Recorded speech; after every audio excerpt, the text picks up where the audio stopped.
Talk Show bersama Bapak Haji Agus Harimurti Yudhoyono, MSc, MPA, MA, Direktur Eksekutif The Yudhoyono Institute, dan pendiri AHY Foundation, yang akan dimoderator oleh Bapak Mardian Chandra.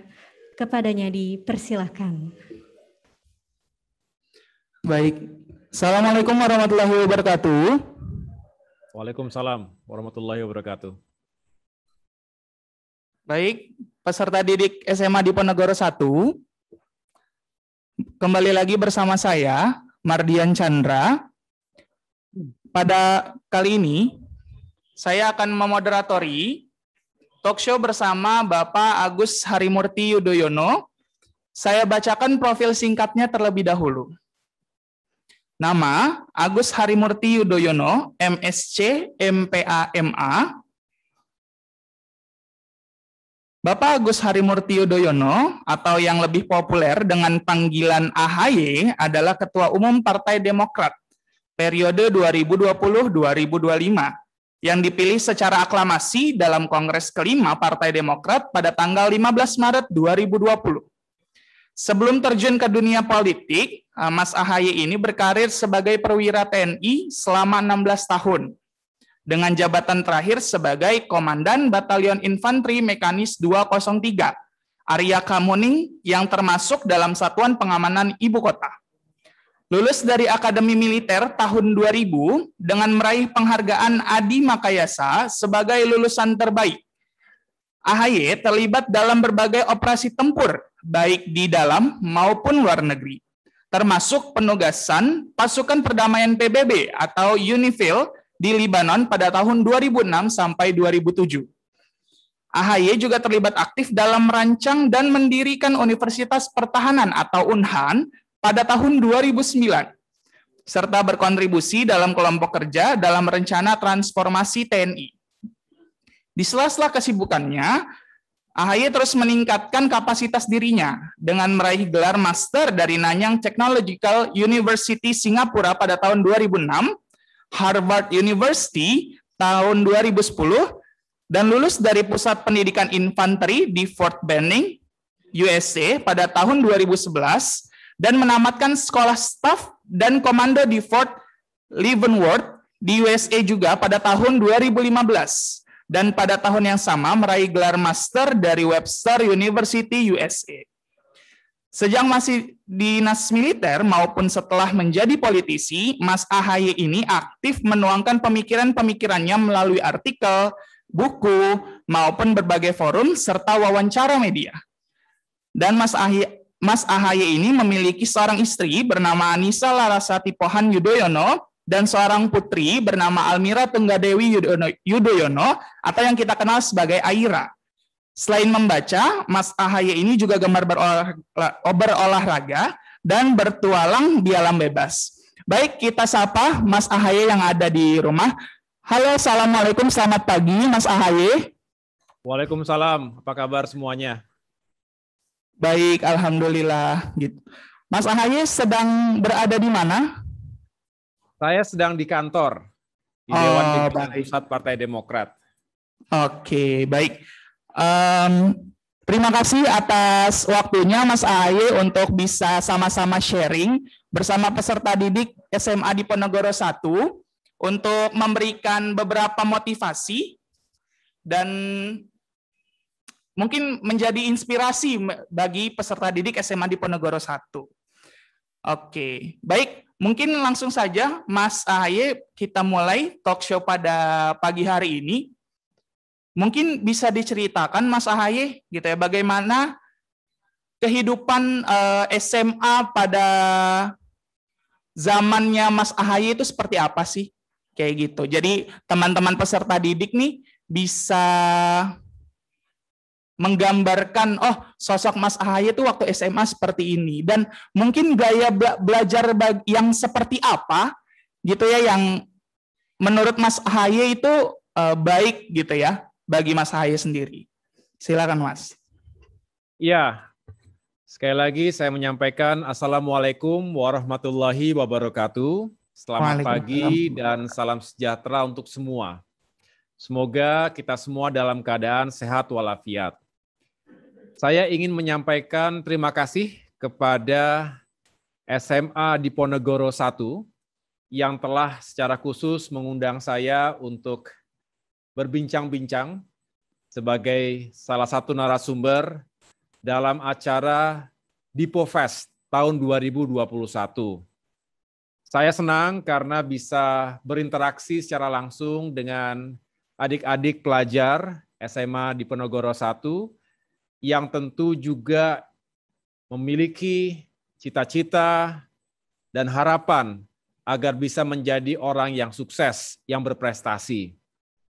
Secara khusus saya ingin menyapa Direktur Perguruan Diponegoro, Bapak Insinyur Haji Imam Parikesit, Kepala SMA Diponegoro 1, Ibu Hani Ati Sumarni, Ketua Panitia Dipofest 2021, Bapak Muhammad Zulkarnain, dan juga host hari ini, Bung Mardian Chandra. Saya dengar Bung Mardian ini juga adalah salah satu guru di SMA Diponegoro 1. Ya. Jadi saya senang apalagi bisa berinteraksi walaupun secara virtual.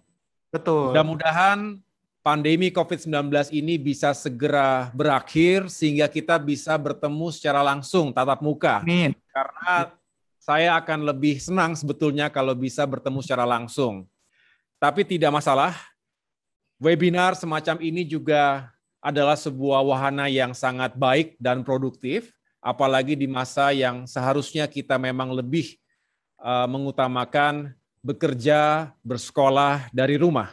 Apalagi 2-3 hari terakhir ini, tsunami COVID-19 kembali terjadi di ibu kota Jakarta dan di berbagai wilayah Indonesia lainnya. Tentu kita semua harus masih waspada dan disiplin untuk menjalankan segala protokol kesehatan terkait dengan COVID-19 ini. Kita tidak berharap Indonesia kemudian kembali merebak epicenter COVID-19 di berbagai kota yang khawatirnya bisa menimbulkan korban jiwa yang lebih besar lagi. Kita berharap vaksinasi di Indonesia juga bisa berjalan dengan lebih cepat dan lebih masif lagi, sehingga paling tidak lebih banyak masyarakat Indonesia yang memiliki imunitas, kekebalan terhadap kemungkinan terjangkit atau terpaparnya dari COVID-19. Kendati kita tahu bahwa saat ini dari total populasi Indonesia baru sekitar 8% saja yang sudah mendapatkan vaksinasi. Oleh karena itu kita berharap dan mendorong terus agar pemerintah negara bisa kembali mempercepat proses vaksinasi dan sekaligus mengobati, merawat masyarakat kita yang saat ini terpapar COVID-19. Itu pembuka dari saya supaya kita semua connected terhadap situasi yang terjadi 2-3 hari terakhir ini. Kemudian tadi Bung Mardian bertanya kepada saya secara pribadi, bagaimana pengalaman saya menjadi pelajar di bangku SMA. Betul. Kalau berbicara SMA sebetulnya sudah cukup lama ya, karena saya masuk SMA itu tahun 94 dan lulus tahun 97. Saya bersekolah di SMA Taruna Nusantara di Magelang. Ketika itu SMA tersebut baru berusia sekitar 5 tahunan. Oleh karena itu banyak sekali situasi yang baru dan karena sekolahnya berasrama, semi militer ketika itu, sehingga saya juga harus memiliki kemampuan beradaptasi yang baik. Tapi sebetulnya di sekolah manapun, termasuk di SMA Diponegoro 1 ini, prinsip-prinsip kita untuk menjadi pelajar yang bisa dikatakan berprestasi, yaitu sama. Bagi saya, belajar sama halnya seperti kehidupan, itu harus seimbang. SMA juga harus seimbang. Bagaimana kita bisa membagi waktu dengan sebaik-baiknya. Kita tentu ingin memiliki prestasi akademik. Kita ingin nilai kita, raport kita bagus. Secara akademik kita bisa menunjukkan bahwa kita bisa berprestasi dengan baik, dan sebetulnya bukan hanya mendapatkan nilai yang baik, tetapi juga karena kita ingin ilmu yang kita dapatkan dari para guru juga bermanfaat, yang bisa kita bawa seterusnya dalam berkarir dan juga dalam kehidupan. Tapi tidak cukup belajar dari buku, belajar dalam kelas. Kita harus belajar dari alam, kita belajar dari kehidupan sosial. SMA adalah waktu dan tempat yang terbaik menurut saya untuk kita memiliki kemampuan sosial, berkomunikasi, dan juga berorganisasi. Apalagi di era yang semakin borderless ini, diperlukan kemampuan komunikasi yang efektif. Di abad 21, memang semakin modern, semakin serba canggih, dan juga semakin serba digital, tetapi tidak mengurangi kebutuhan kita untuk memiliki kemampuan berkomunikasi yang baik, untuk menyampaikan gagasan kita, ide kita, termasuk menyampaikan kritik kita terhadap sesuatu, untuk kemajuan tentunya. Nah, itulah pentingnya belajar berorganisasi. Jadi saya waktu itu, tentu setelah selesai menuntaskan belajar dari bukunya, mempersiapkan ujian, dan lain-lain, saya juga cukup banyak menghabiskan waktu untuk berorganisasi. Saya selalu aktif dalam OSIS misalnya.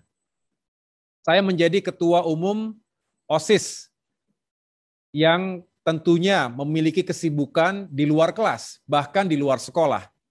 Sesekali mewakili sekolah dalam forum-forum di tingkat nasional. Dan itu semua membekali saya untuk memiliki pengalaman dalam kepemimpinan dan juga manajemen. Organisasi itu penting.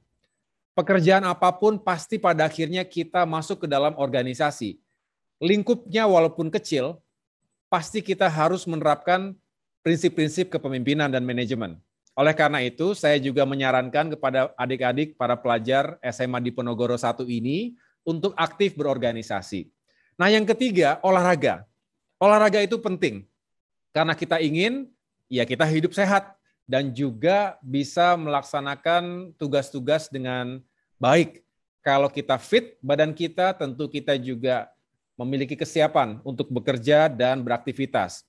Tapi selain untuk mendukung kesehatan kita, olahraga juga menyenangkan. Saya dulu aktif sekali, bahkan menjadi kapten tim basket ya, sejak sebetulnya dari SMP, SMA, dan kemudian di Akademi Militer.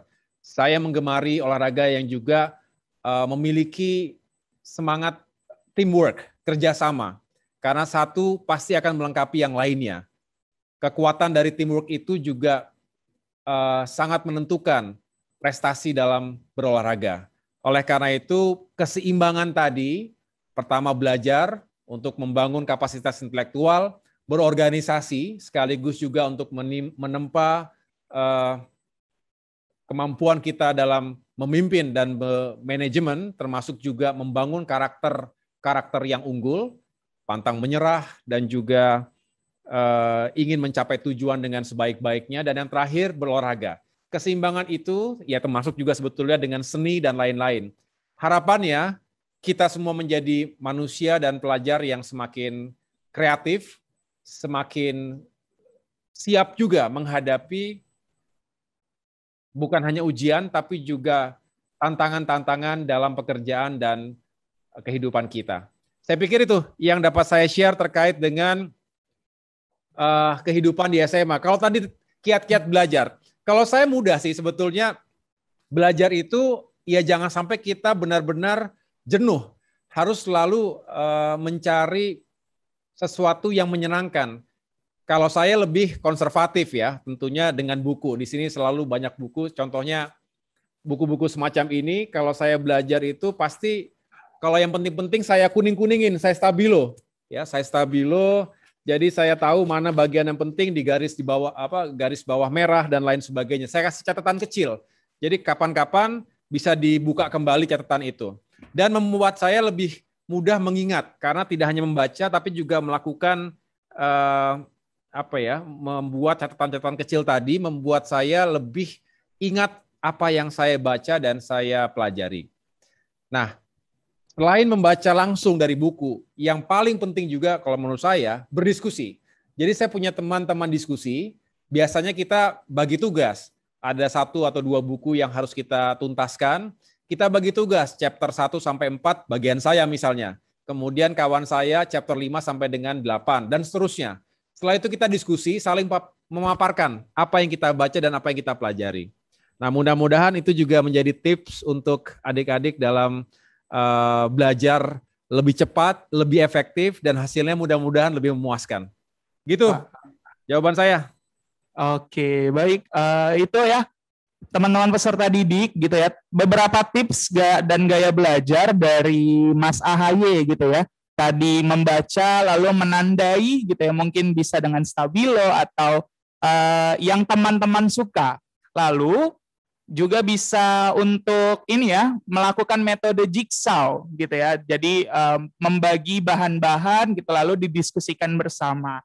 Oke, sebelum saya lanjut, saya ingin mengingatkan kepada peserta didik SMA di Bojonegoro 1 yang ingin mengajukan pertanyaan kepada Pak AHY ini, boleh teman-teman dituliskan di kolom chat atau kolom komentar. Nanti di akhir sesi saya akan bacakan beberapa pertanyaan untuk Pak AHY. Seperti itu. Nah, kita lanjut Mas AHY, pertanyaan berikutnya. Bagaimana berkaitan dengan lingkungan belajar yang kondusif gitu? Apakah ayahanda gitu ya mendukung atau almarhumah ibunda mendukung sekali kegiatan belajar yang Mas AHY lakukan gitu, dan bentuk apa sih support seperti apa yang dilakukan oleh ayahanda dan almarhumah ibunda seperti itu? Mungkin ayahanda kan dulu sering dinas militer keluar kayak gitu, jadi apa bentuk support dari ayahanda atau almarhumah ibunda untuk mendukung belajar dari Mas AHY ini seperti itu? Iya. Saya bersyukur sekali, walaupun kedua orang tua saya ya, Pak SBY dulu di militer, sering berpindah tugas, dan almarhumah Ibu Ani juga adalah seorang wanita yang memiliki banyak kesibukan, tetapi saya bersyukur karena beliau berdua selalu memberikan atensi untuk pendidikan bagi anak-anaknya. Karena Pak SBY mengatakan kehidupan adalah universitas yang abadi. Dimanapun kita harus terus belajar dan mengasah diri. Readers are leaders. Pembaca itu adalah pemimpin yang sesungguhnya, karena membaca diartikan yang luas ya, bukan hanya dari buku, tapi membaca situasi, kemudian berpikir bagaimana menghadirkan solusi, itu juga bagian besar dari membaca yang tadi dikatakan sebagai modal penting bagi seorang pemimpin. Jadi dari kecil saya dididik untuk gemar membaca, gemar belajar, gemar mencari tahu. Jadi ada keinginan untuk terus bertanya. Bisa dikatakan intellectual curiosity itu diajarkan sejak kecil untuk terus membuka wawasan terkait hal-hal yang baru. Tapi yang saya juga bersyukur, sebenarnya kedua orang tua saya itu tidak pernah memaksakan saya ataupun memberikan target-target yang membuat saya terbebani, baik secara mental maupun psikologi. Jadi artinya beliau memberikan dorongan, tentu mendisiplinkan dalam arti ya harus belajar untuk mendapatkan nilai yang baik. Kalau punya nilai yang baik, maka kita akan senang. Senang itu akan membuat kita semakin bersemangat dan seterusnya. Jadi ada urutan yang logis jika kita mulai sesuatu itu dengan niat dan kerja keras, termasuk belajar yang serius. Tapi kemudian tidak pernah beliau berdua itu menargetkan saya harus ranking 1, harus menjadi juara dan lain sebagainya. Karena kalau terlalu memberikan target seperti itu bisa jadi membuat saya justru terbebani. Akhirnya yang tadinya memiliki potensi yang baik justru akan tertutupi dengan rasa beban tadi. Oleh karena itu saya senang ketika kalau kamu belajar pasti kamu akan merasakan hasilnya. Dan itu adalah tanggung jawab yang harus kita jalankan sendiri, bukan orang lain. Kalau kita sukses ya kita tentu bersyukur atas kerja keras kita. Tapi kalau kita gagal itu juga tanggung jawab kita pribadi. Jadi tidak boleh ada yang menyalahkan siapapun kalau kita gagal ataupun tidak berhasil. Tapi yakinlah bahwa dalam perjalanan kita itu pasti kita akan menghadapi jatuh bangun. Seperti dalam kehidupan, dalam belajar juga kadang kita semangat, kadang kita juga menurun, lagi jenuh, kemudian lagi malas-malas belajar, itu biasa. Saya juga mengalami hal yang serupa. Tapi selalu temukan kembali alasan mengapa kita sekolah. Nah, kalau kita sekolah itu bukan hanya sekedar untuk mendapatkan ijazah, maka kita akan enjoy prosesnya. Kita akan asik juga untuk berdiskusi dengan kawan-kawan kita, membaca buku ke perpustakaan. Kalau dulu kan belum ada internet ya, jadi serba harus mencari referensi itu ke perpustakaan. Buku pun tidak selalu available. Nah, mudah-mudahan justru di zaman sekarang ini adik-adik pelajar bisa lebih memiliki akses terhadap referensi dari manapun. Tidak hanya di Indonesia, tapi juga dari berbagai sumber luar negeri. Artinya semakin terbuka peluang-peluang kita untuk mencari ilmu tadi. Nah, kalau berbicara lingkungan keluarga, memang harus saling mendukung. Paling tidak sebagai orang tua, kalau saya sekarang punya anak berusia 12 tahun bernama Almira, saya dan istri itu juga walaupun sesibuk apapun ya, kita berusaha untuk bertanya progres atau kemajuan anak kita di sekolah. Sesekali kita juga ikut mengajari. Apalagi sekarang dengan sistem pembelajaran jarak jauh di masa pandemi ini. Seringkali anak-anak kita mendapatkan kesulitan yang tadinya bisa langsung bertanya kepada guru, tetapi sekarang dengan sistem online itu sangat terbatas kesempatan interaksinya. Bertanya dengan kawan pun menjadi sangat terbatas. Artinya orang tua juga harus hadir. Inilah sebuah ekosistem dalam keluarga yang juga harus terus dibangun agar kita memiliki kenyamanan dan akhirnya enjoy the process. Kalau kita tidak nyaman belajar, maka pasti kita hanya ingin selesai cepat, tapi tidak berharap mendapatkan terlalu banyak hal dari proses belajar itu. Sayang, lamanya sama 3 tahun juga. Tetapi kalau 3 tahun itu diikuti dengan passionate ya, dengan suka, dengan perasaan gembira, pasti akan lebih bermanfaat dibandingkan hanya menghabiskan 3 tahun yang penting lulus sekolah. Begitu. Nah, ini yang saya ingin juga bangun, bagaimana kita bisa membangun keluarga yang memberikan ruang yang kondusif bagi anak-anak kita untuk belajar. Kira-kira begitu. Oke, baik. Wow, tipsnya sangat bermanfaat ya untuk kita semua teman-teman. Tadi bagaimana kita bisa berkomitmen terhadap diri pribadi, segera temukan jalan kembali gitu ya. Mungkin malas itu akan datang, tetapi segera temukan kembali kalau kata Mas Ahaye ini. Gitu, temukan kembali dan apa yang menjadi tujuan kita nanti. Seperti itu. Nah, selanjutnya mungkin sebagai orang tua dari seorang putri gitu ya yang memiliki yang putrinya adalah seorang pelajar juga, maksud saya seperti itu. Nah, bagaimana nih sudut pandang dari Mas Ahaye gitu berkaitan dengan pelajar saat ini seperti itu? Ya, Bung Mardian, saya rasa setiap generasi itu punya tantangan dan peluangnya sendiri-sendiri. Saya generasi berarti generasi X ya, karena saya kelahiran tahun 78. Karena kalau generasi Y atau milenial itu yang lahir dari mulai tahun 81, sedangkan generasi Z dimulai tahun 1997, termasuk mungkin para pelajar SMA saat ini. Jadi pasti setiap generasi itu punya tantangan dan peluang yang berbeda-beda. Tadi saya katakan, dulu saya untuk mendapatkan referensi itu harus bersusah payah mencari buku yang belum tentu tersedia di perpustakaan sekolah.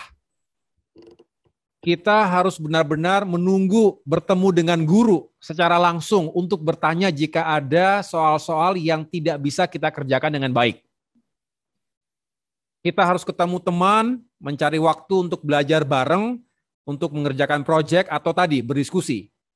Nah sekarang tentu zamannya sudah jauh lebih canggih, serba digital, serba teknologi, maka sebenarnya terbuka luas peluang bagi para pelajar hari ini untuk mendapatkan referensi, untuk mendapatkan pengetahuan dari berbagai sumber. Lagi-lagi bukan hanya yang berasal dari sekolah sendiri, tetapi juga dari berbagai sumber lainnya, tanpa batas. Dan dengan ketersediaan informasi yang luar biasa di dunia maya, di internet misalnya, dikit-dikit kita langsung ke Google, tanya, semua bisa langsung dijawab. Hitungannya sepersekian detik saja. Artinya kecepatan untuk mendapatkan informasi hari ini jauh lebih baik, jauh lebih cepat dibandingkan generasi-generasi sebelumnya. Oleh karena itu, syukuri itu, tetapi tetap kita harus memiliki kewaspadaan. Dalam arti, dengan semakin banyaknya sumber informasi, banyak yang mengatakan kita ini sekarang hidup dalam tsunami informasi. Tapi juga bisa berarti tsunami disinformasi atau tsunami misinformasi. Artinya kita harus pandai-pandai betul untuk bisa memilah apakah informasi ini benar atau tidak benar, akurat atau tidak. Sekarang misalnya ada persoalan terkait pelajaran tertentu. Kalau dulu mungkin sudut pandangnya hanya dari mata pelajaran itu. Tapi sekarang persoalan matematika pun misalnya ya, bisa dilihat dari berbagai sudut pandang. Tidak hanya dari ilmu pasti atau eksakta, tapi juga dari ilmu-ilmu lainnya. Bisa menggunakan ilustrasi-ilustrasi yang juga lebih memudahkan kita relate. Mengapa ada persoalan matematika? Karena kita punya persoalan yang sama dihadapi dalam kehidupan. Kalau dulu ditanamkan saja, pokoknya jejalkan saja dengan rumus-rumus formulasi, kadang-kadang kita nggak ngerti. Ini tujuannya buat apa? Kenapa kita belajar rumus ini? Kalau kita nggak akan menemukan permasalahan tersebut dalam kehidupan. Akhirnya yang menjadi tidak, merasa kita tidak relevan. Ataupun ya oke lah, ikuti aja.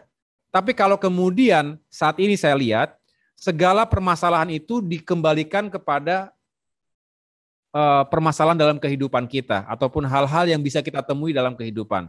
Nah, ini lebih membuat kita sadar setiap ilmu, setiap pelajaran itu bisa bermanfaat. Apapun profesi yang akan kita geluti nantinya. Jadi saya berharap para pelajar generasi hari ini juga tadi semakin memanfaatkan kecanggihan perangkat digital dan teknologi hari ini untuk menambah ilmu, pengetahuan, dan wawasan seluas-luasnya, tapi sebaliknya kita juga harus tetap mengatur dan juga mewaspadai jangan sampai kita menjadi termakan informasi-informasi yang tidak akurat dan tidak benar. Apalagi kalau itu bentuknya hoax dan juga fitnah. Kita harus antisipasi itu, karena pelajaran kan bukan hanya pelajaran di sekolah, tapi juga dalam kehidupan bermasyarakat, berbangsa, dan bernegara. Termasuk juga saya boleh menyampaikan di sini, banyak sekali dalam keseharian kita beredar berita-berita yang tidak benar, hoax, dan juga black campaign, bahkan hate speech yang memecah belah kita semuanya. Sering sekali suatu isu dipolitisasi secara berlebih-lebihan, yang akhirnya terjadinya pembelahan di antara saudara-saudara kita sebangsa setanah air. Oleh karena itu, saya berharap adik-adik para pelajar SMA di Ponorogo 1 ini memiliki wawasan bukan hanya intelektual, tapi juga wawasan kebangsaan yang luas, yang utuh. Sehingga kita menjadi pelajar yang memiliki karakter dan jati diri yang juga berpegang teguh pada nilai-nilai persatuan, kesatuan, keutuhan, toleransi, harmoni, dan juga kita berharap Indonesia semakin maju karena kita kuat bersama-sama maju ke depan. Begitu. Baik, terima kasih Mas Ahaye gitu ya, jawaban yang sangat menarik dari Mas Ahaye ini. Nah, lalu selanjutnya kita masuk kepada karir nih Mas Ahaye gitu. Nah, yang seperti yang kita tahu tadi sudah saya perkenalkan juga di awal, Mas Ahaye ini adalah dulunya adalah seorang militer ya, seorang perwira TNI gitu. Nah, apa sih alasannya, Mas? Kenapa akhirnya mengubah karir dari seorang perwira TNI atau dari militer dan terjun ke dunia politik seperti itu? Nah, mungkin apa nih alasannya seperti itu? Begitu, Ya, Mas Ahir. ya, benar. Memang Bung Mardian, saya itu dari kecil punya cita-cita ingin menjadi seorang perwira militer. Karena saya juga terinspirasi jejak karier ayah saya, kakek saya yang memang di militer, khususnya di TNI Angkatan Darat. Dan setelah saya tumbuh menjadi seorang remaja, saya menetapkan keputusan bahwa saya ingin masuk ke akademi militer, menjadi seorang taruna dan begitu lulus menjadi perwira, berkarir secara profesional di jajaran TNI. Dan saya mencintai sepenuh hati profesi TNI tersebut. Dan lintasan yang saya lalui juga tidak serba indah, dalam arti sepertinya selalu sukses dan berhasil, karena di balik itu semua ada darah, keringat, dan air mata. Jatuh bangun untuk bisa menjadi seorang perwira yang sukses dan juga menjadi pemimpin bagi pasukan yang baik. Ini saya geluti dan tentunya kita tidak pernah tahu, tidak pernah membayangkan, dan tidak pernah merencanakan. Kadangkala dalam lintasan kehidupan kita, kita mengambil sebuah keputusan yang besar, yang seperti mengubah jalan hidup kita. Itu terjadi pada tahun 2016, ketika akhirnya saya mengambil sebuah keputusan besar untuk mengakhiri pengabdian saya di TNI dan kemudian masuk ke dalam dunia politik. Sebenarnya, baik dunia militer maupun dunia politik, tujuannya sama. Kita ingin mengabdikan diri kita untuk masyarakat, bangsa, dan negara.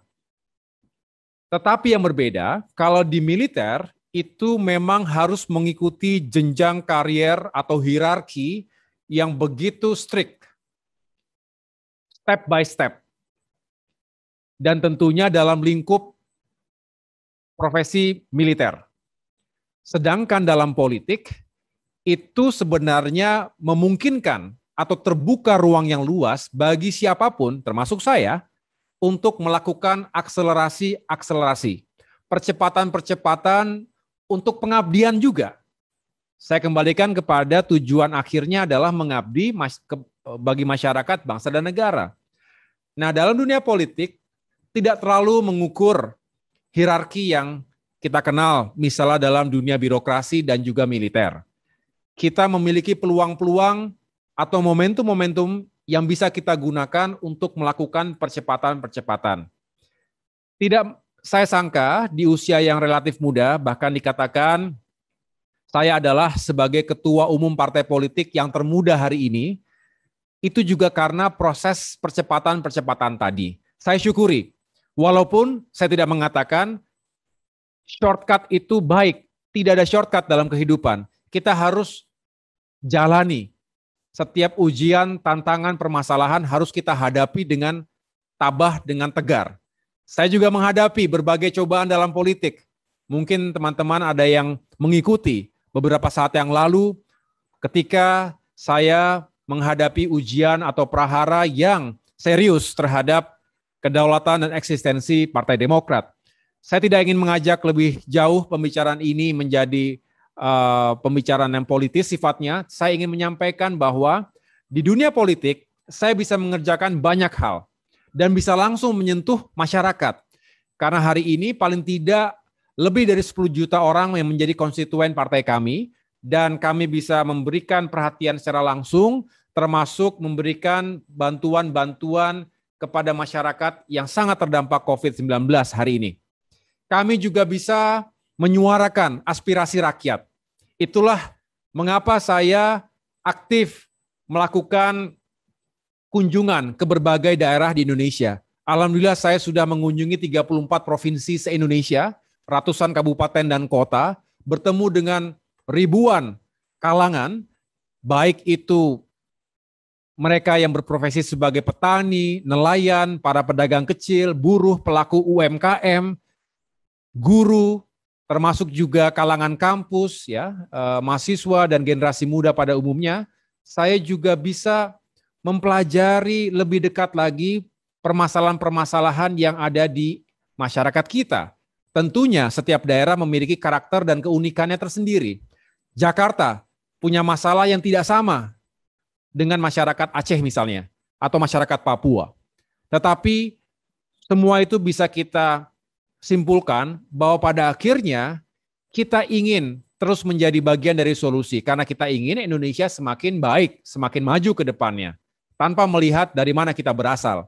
Saya bersyukur memiliki pengalaman sebagai perwira militer yang memiliki cukup banyak pengalaman, terutama dalam aspek kepemimpinan dan manajemen organisasi. Yang itu semua baik saya terapkan dalam dunia politik. Kemudian, tadi saya juga mengatakan di politik kita bisa menyampaikan, menyuarakan aspirasi masyarakat kita. Itu mengapa kita harus lebih banyak mendengar masyarakat kita. Tadi saya menikmati persembahan lagu yang dibawakan oleh pelajar Felisa tadi, judulnya Listen, betul ya, mendengarkan. Kalau nggak salah yang menyanyikan itu mempopulerkan adalah Beyonce. Saya suka lagu itu dan tadi juga diperdengarkan kepada kita semua suara yang bagus. Semoga dapat terus berprestasi. Tetapi poin saya adalah listen, mendengar. Itu adalah sesuatu yang seringkali tidak dilakukan oleh para pemimpin kita, oleh para politisi kita. Kita sibuk membangun narasi sendiri. Kita sibuk menyampaikan janji, berkampanye, tapi lupa mendengarkan. Kita harus pasang telinga, buka mata, melihat langsung apa yang dihadapi oleh masyarakat kita. Terutama 40% yang ada di bawah, yang terkategori miskin dan tidak mampu. Banyak jumlahnya.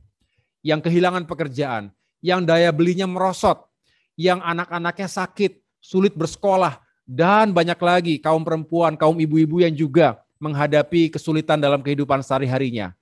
Buka mata dan dengarkan baik-baik apa yang menjadi masalah mereka, curhat mereka. Sabar mendengarkan, lalu setelah itu kita rumuskan bersama solusinya seperti apa. Kemudian juga kita sampaikan juga kepada masyarakat yang lebih luas lagi agar ada simpati. Kita ajak saudara-saudara kita masyarakat Indonesia yang memiliki kemampuan lebih untuk membantu yang tidak mampu.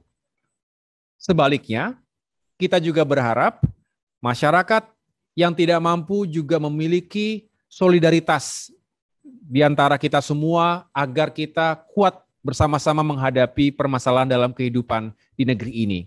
Kalau kita solider satu sama lain, maka tentu segala permasalahan bisa kita hadapi dengan baik. Jadi, mungkin saya terlalu panjang menceritakan ini, tapi karena saya sangat menyadari saya tidak mungkin mengambil keputusan sebesar itu, meninggalkan dalam tanda petik dunia militer yang katanya menjanjikan bagi saya, punya masa depan yang baik di TNI, kemudian saya masuk ke dalam sebuah dunia baru yang benar-benar belum saya ketahui. Pasti ada alasannya. Dan alasan terpenting adalah saya ingin mengabdi lebih luas dan lebih langsung untuk masyarakat, bangsa, dan negara. Jadi jangan apatis dan juga jangan merasa dunia politik itu serba kotor, serba menakutkan, dan juga tidak perlu untuk kita ikuti, karena pada akhirnya segala sesuatunya di negeri ini dan di negara manapun berawal dan diakhiri melalui proses politik. Pendidikan misalnya, ekonomi, peningkatan kesejahteraan, modernisasi, alutsista, meningkatkan pariwisata, dan apapun sektor yang kita bisa bayangkan di Indonesia ini pasti diawali dengan proses politik dan diakhiri oleh proses politik juga. Ini adalah alam demokrasi, mari kita isi dengan literasi politik yang benar, sehingga kita bisa menyampaikan gagasan kita dengan baik, tapi sebaliknya kita berani mengkritik, menyampaikan pemikiran-pemikiran kritis kita terhadap situasi di negeri ini yang tidak baik, yang tidak berpihak pada rakyat. Anak muda harus berani. Jangan sampai kita menjadi generasi yang hanya berdiam diri, tidak kritis terhadap situasi di negeri ini, dan kemudian tidak merasa punya tanggung jawab untuk ikut menentukan arah negara ini. Saya berharap para pelajar generasi muda Indonesia, khususnya para pelajar SMA di Penogoro 1 ini, ke depan semakin perhatian dan juga berpartisipasi aktif dalam politik, dalam berdemokrasi, semuanya untuk kebaikan Indonesia yang sama-sama kita cintai. Begitu. Baik, terima kasih Mas AHY atas jawabannya. Luar biasa sekali ya teman-teman peserta didik SMA di Penogoro 1. Gitu. Teman-teman bisa mengambil pelajaran dari apa yang diberikan oleh Mas AHY. Baik, kita masuk ke pertanyaan dari peserta didik. Boleh dibuka kolom chatnya. Kita akan bertanya kepada Mas AHY. Dari peserta didik pertanyaannya, Mas. Boleh, silakan. Baik.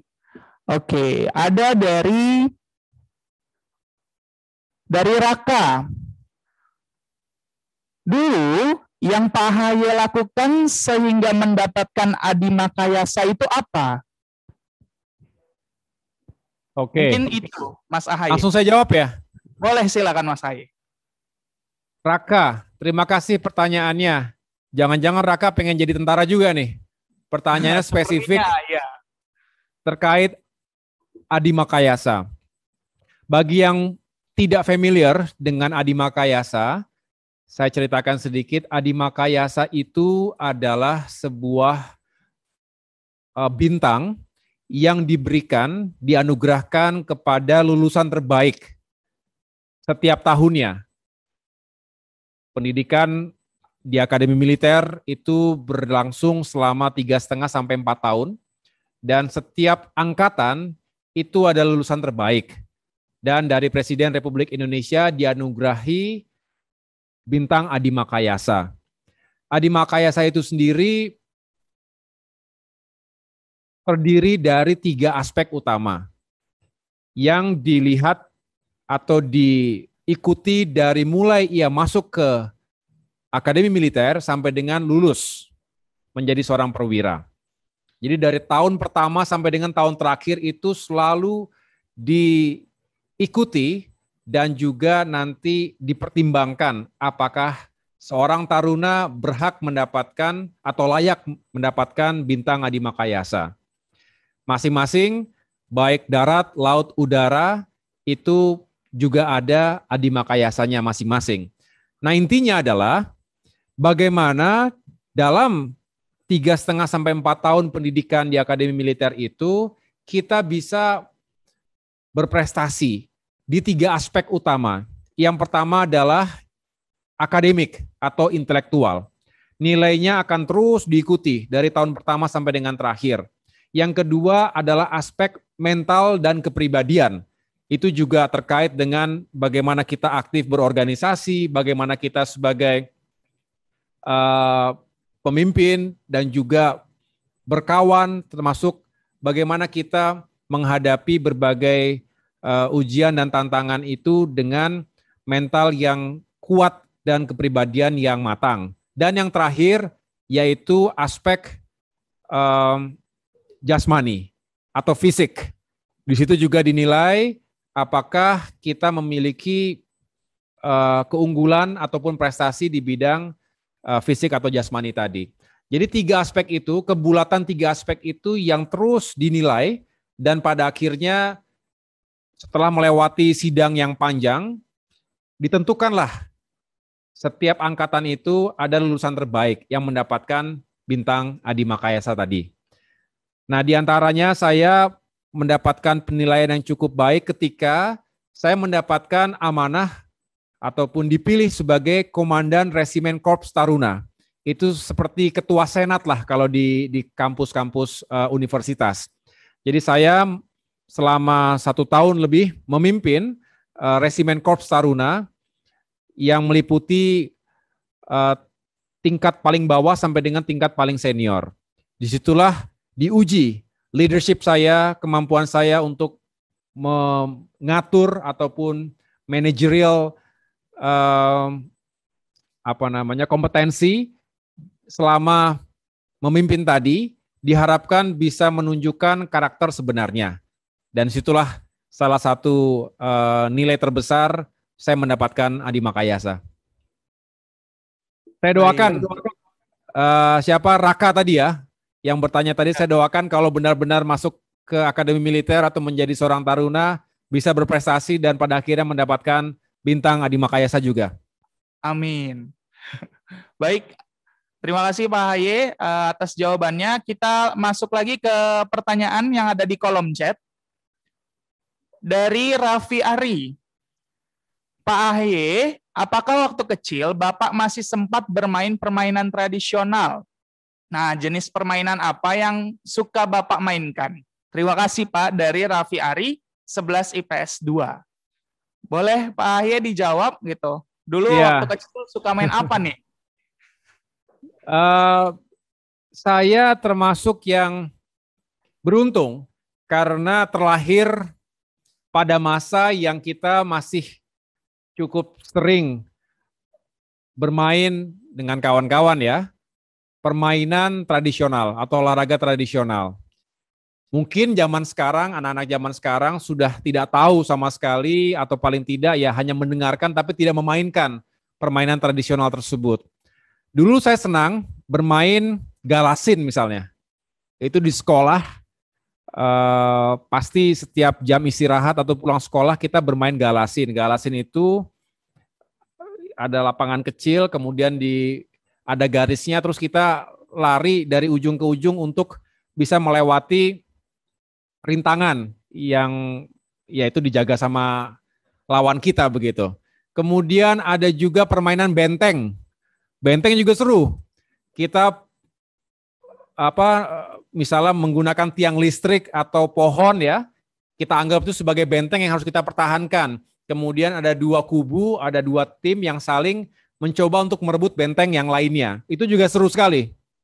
Itu sampai kita keringetan betul itu karena lari sana lari sini dikejar-kejar dan serulah pokoknya. Kemudian saya juga bermain dampu.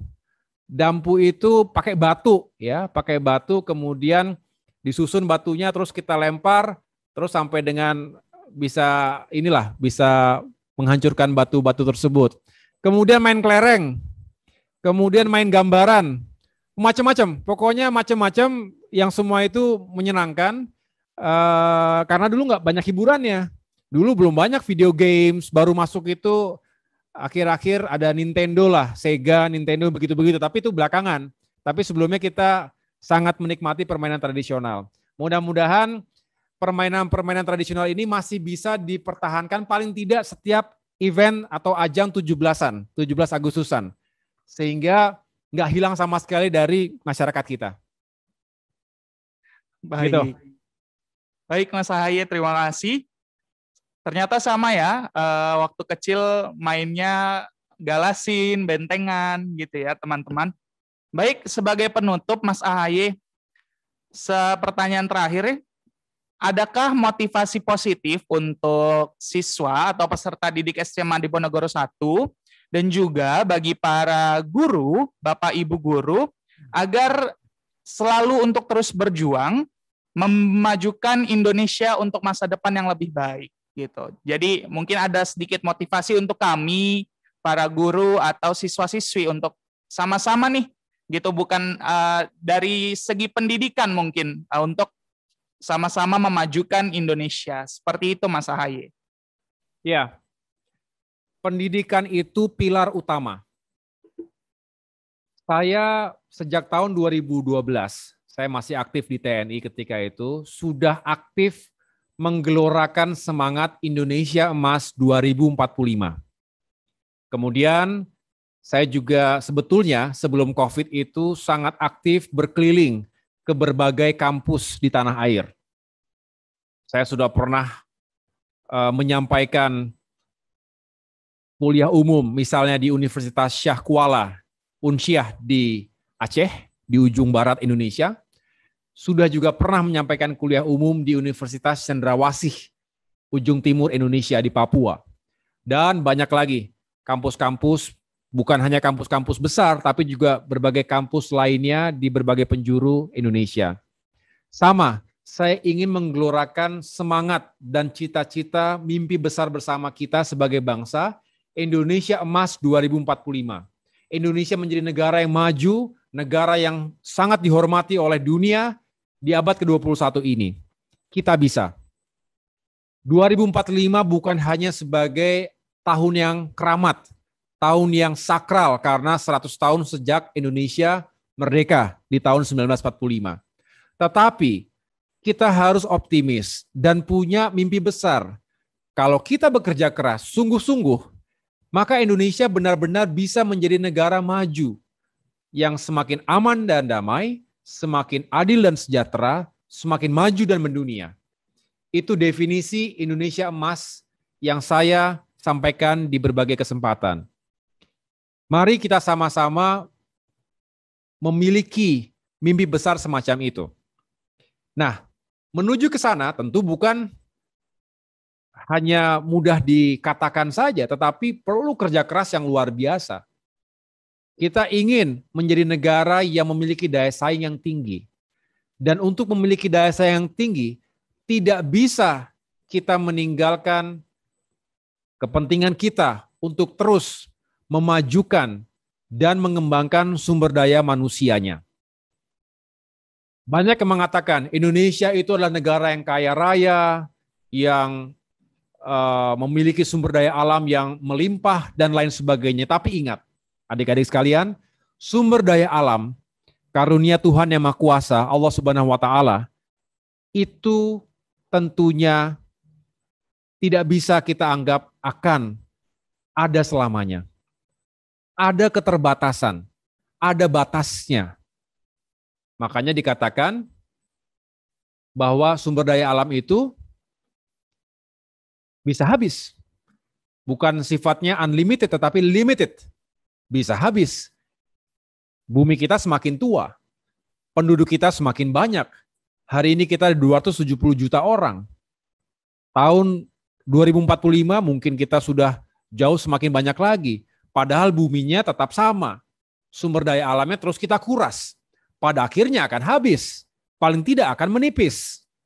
Oleh karena itu, daya saing sebuah bangsa tidak lagi hanya ditentukan dari seberapa besar kita memiliki sumber daya alam, tetapi lebih ditentukan oleh seberapa hebat, seberapa berkualitas sumber daya manusianya. SDM menjadi sangat penting dan kunci bagi kemajuan Indonesia. Oleh karena itu, mari kita siapkan SDM kita sebaik-baiknya. Indonesia bersyukur karena kita memiliki jumlah generasi muda yang besar. Bahkan diprediksi pada tahun 2030 kita akan mencapai puncak bonus demografi. Apa itu bonus demografi? Artinya di mana kita memiliki jumlah penduduk yang berusia produktif itu dalam jumlah yang besar. Bahkan dikatakan 70% dari total populasi kita nanti berusia produktif. Ini adalah sebuah modal penting, sebuah peluang. Nah, tinggal bagaimana kita mempersiapkan sumber daya manusia tadi, bagaimana kita mempersiapkan generasi muda Indonesia. Kalau jumlahnya banyak, tapi tidak berkualitas. Kalau banyak, tetapi pendidikannya tidak baik, maka justru penduduk yang besar itu, usia produktif yang sebanyak itu justru akan menghadirkan masalah besar. Bahkan bisa menjadi bencana. Sekali lagi, kalau tidak kita siapkan kualitasnya. Oleh karena itu, mari kita siapkan diri baik-baik. Saya, generasi saya, ingin menjadi jembatan yang baik antara generasi terdahulu dengan generasi para pelajar hari ini. Karena pada akhirnya, adik-adik sekarang, para pelajar mungkin berusia 17-18 tahun. Di tahun 2045, artinya 24 tahun dari sekarang, berarti adik-adik pelajar sekarang akan berusia seperti saya saat ini. Insya Allah kita semua berumur panjang, berusia panjang. Dan saya, generasi saya, pada saat itu harus sudah mundur, harus sudah fade away dari panggung politik yang seharusnya sudah lebih dipimpin, diawaki oleh generasi muda, generasi pembaharu, yaitu generasi Y, generasi Z hari ini, termasuk adik-adik pelajar SMA di Penogoro 1 ini. Itulah mengapa kita butuh jembatan yang kuat antar generasi. Tidak boleh saling menyalahkan, tidak boleh saling kemudian kan suka banyak sekarang nih, pertentangan itu bukan hanya antar identitas tapi juga antar generasi. Nah, kita berharap lintas generasi ini juga selalu ada sinergi dan kesinambungannya. Yang sudah baik dari yang terdahulu lanjutkan, tingkatkan. Yang belum baik perbaiki. Jangan diulangi lagi. Inilah sejatinya keberlanjutan antar generasi. Begitu juga dalam kepemimpinan. Setiap pemimpin ada masanya. Setiap masa ada pemimpinnya. Mari kita hadirkan, kita pilih terus para pemimpin yang insya Allah amanah dan bisa membuat kita maju semakin baik. Di bidang pendidikan, adik-adik harus terus mengedepankan. Saya suka ini dengan tagline yang dimiliki oleh SMA di Penogoro 1 ini, yaitu terkait dengan unggul dalam IMTAK dan juga IPTEK, serta berwawasan kebangsaan. IMTAK, iman dan takwa. IPTEK, ilmu pengetahuan dan teknologi. Harus seimbang. IMTAK berarti kita memiliki hubungan langsung secara vertikal. Hablum minallah. Kita adalah masyarakat yang beragama. Sebagai umat Islam, bagi yang beragama Islam, kita juga diajarkan dengan semangat ukhuwah Islamiyah. Persatuan, persaudaraan sesama umat Islam, tapi juga ukhuwah watoniyah. Kita sesama masyarakat sebangsa setanah air dalam Ikatan Negara Kesatuan Republik Indonesia, dan yang terakhir adalah ukhuwah insaniyah antar umat manusia, tanpa melihat dari mana ia berasal, apapun identitasnya. Itu bangun terus. Kemudian IPTEK, kita juga harus berdiri di atas science and technology. Dengan itu, kita bisa menjadi bangsa yang cerdas dan juga semakin beradab, berkeadaban, civilized. Itulah cita-cita besar para pendiri bangsa kita, founding fathers kita di tahun 45 yang lalu. Oleh karena itu, kita berniat, kita berikhtiar, kita berdoa agar Indonesia terus tumbuh dan maju menjadi negara yang rakyatnya berbasis pada IMTAK dan juga IPTEK. Ditambah tadi terakhir, tagline dari di Penogoro ini adalah berwawasan kebangsaan. Nasionalis, kita adalah bangsa yang mencintai tanah air, tapi juga jangan berarti kita tidak mencintai bangsa-bangsa lain di dunia. Dan yang terakhir, saya ingin menyampaikan seperti yang tadi diharapkan oleh teman-teman, bagaimana kita bisa membangun ekosistem pendidikan yang kondusif dan positif. Artinya para guru, para dosen itu memiliki peranan yang penting. Terima kasih dan hormat kita selalu kepada para guru yang telah bersusah payah tanpa kenal lelah untuk mendidik kita semua. Saya tidak akan pernah melupakan jasa para guru, para dosen yang pernah mendidik dan membekali saya sampai dengan hari ini. Walaupun mungkin sesekali kita sudah lupa namanya karena sudah sekian puluh tahun, tetapi kita tidak pernah lupa jasa yang telah mereka berikan kepada kita agar kita menjadi orang yang sukses dan memiliki manfaat di masyarakat kita. Jadilah lembaga pendidikan yang berprestasi. Semoga SMA di Penogoro 1, keluarga besarnya, baik guru, murid, peserta didik, dan juga para keluarganya senantiasa memiliki semangat untuk terus maju. Saya punya prinsip yang selalu saya sampaikan kemana-mana, dream big, work hard, never give up. Kita sebagai generasi muda harus punya mimpi besar, dream big. Mimpi besar untuk menjadi apapun yang ingin kita wujudkan. Mimpi besar juga bukan terkait diri sendiri. untuk keluarga kita, untuk masyarakat kita, untuk Indonesia, bahkan untuk dunia. Tetapi mimpi besar tidak mungkin akan terwujud jika kita tidak kerja keras. Oleh karena itu, work hard, kerja keras, ikhtiar. Memang harus diperjuangkan. Tidak bisa kesuksesan itu hadir datang dengan sendirinya. Tuhan tidak akan mengubah nasib sebuah bangsa jika kita atau bangsa itu tidak mengubahnya sendiri. Jadi kita harus kerja keras. Dan terakhir, never give up. Jangan pernah menyerah. Kita tahu dalam perjalanan kita, termasuk dalam pendidikan di SMA, seringkali kita menemui kegagalan. Tapi lihatlah dari hikmahnya, bahwa setiap kegagalan itu mengandung banyak sekali pelajaran dan hikmahnya. Pertama paling tidak, agar kita lebih sabar lagi, lebih kuat lagi, lebih tegar lagi, dan lebih bekerja keras lagi untuk sukses. Never give up, bangkit dari jatuh kita, dari gagal kita, sampai pada akhirnya kita bisa mewujudkan mimpi besar tadi, dream big tadi. Itu pesan terakhir saya. Sekali lagi saya mengucapkan terima kasih kepada Diponegoro, SMA Diponegoro 1, Dipofest, dan semua peserta webinar hari ini. Semoga senantiasa menjadi SMA yang unggul, yang mencerdaskan masyarakat dan bangsa Indonesia. Passion, creation, education, 3 hal yang penting yang semoga bisa diwujudkan sebaik-baiknya. Terima kasih, kurang lebihnya saya minta maaf. Sampai ketemu di waktu yang lain. Wabillahi taufiq wal hidayah. Wassalamualaikum warahmatullahi wabarakatuh. Waalaikumsalam warahmatullahi wabarakatuh. Kita berikan tepuk tangan untuk Pak Agus Harimurti Yudhoyono. Baik, terima kasih kepada Pak Agus Harimurti Yudhoyono atau yang kita kenal dengan Mas AHY yang telah memberikan motivasi-motivasi kepada kita dan semoga menjadi inspirasi bagi peserta didik SMA Diponegoro 1. Dan sekali lagi saya ucapkan terima kasih telah hadir di agenda Dipofest 2021. Boleh sekali lagi tepuk tangannya teman-teman peserta didik untuk Mas AHY. Baik, saya sebagai moderator mohon undur diri untuk hari ini. Mohon maaf apabila ada kesalahan kata. Wabillahi taufiq wal hidayah. Wassalamualaikum warahmatullahi wabarakatuh.